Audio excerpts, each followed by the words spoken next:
వీళ్ళందరిది different madam, నాది separate అమ్మా. జర ఉండాలా, నాకు చాలా టెన్షన్ ఉందన్న. చేసిరమ్మా. నా మేడ్చల్ దేశంలోనే నంబర్ 1 నియోజకవర్గం ఉండే.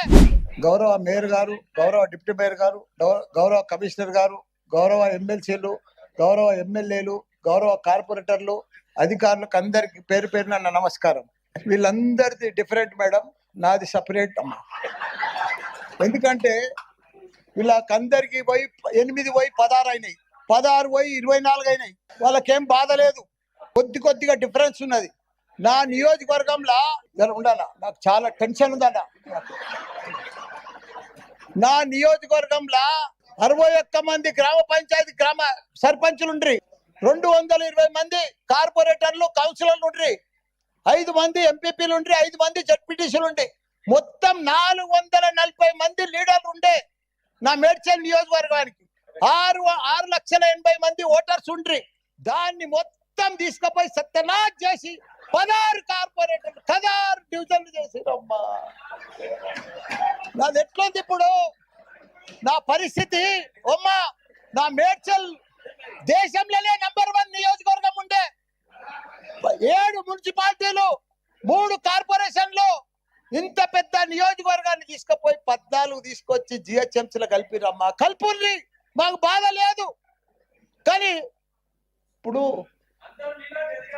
జర ఉండనా, నా ఫ్లో అయిపోతుంది.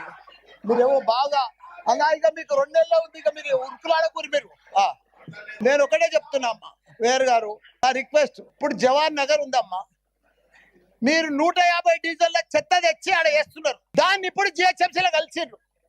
మొత్తం మా టిఆర్ఎస్ ప్రభుత్వం ఉన్నప్పుడు 300 కోట్లు పెట్టి దానికి క్యాపింగ్ చేసినాం, 250 కోట్లు పెట్టి వాటర్ మురికి నీళ్ళంతా ఫిల్టర్ చేసినాం.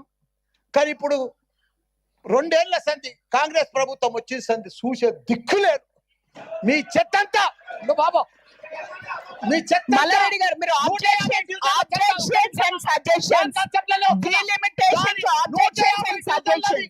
చెత్త గురించి మాట్లాడట్లేదు, అబ్జెక్షన్స్ అండ్ సజెషన్స్ గురించి మాట్లాడే.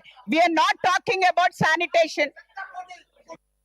ఫైనాన్షియల్ సిటీలో 1,177 కోట్లు పోతుంది ఎకరా. అది బంగారు గుట్ట, ఈడ చెత్త గుట్ట. దాన్ని తీసుకొచ్చి ఇట్లా జిహెచ్ఎంసీలో కలుస్తున్నారు కదా.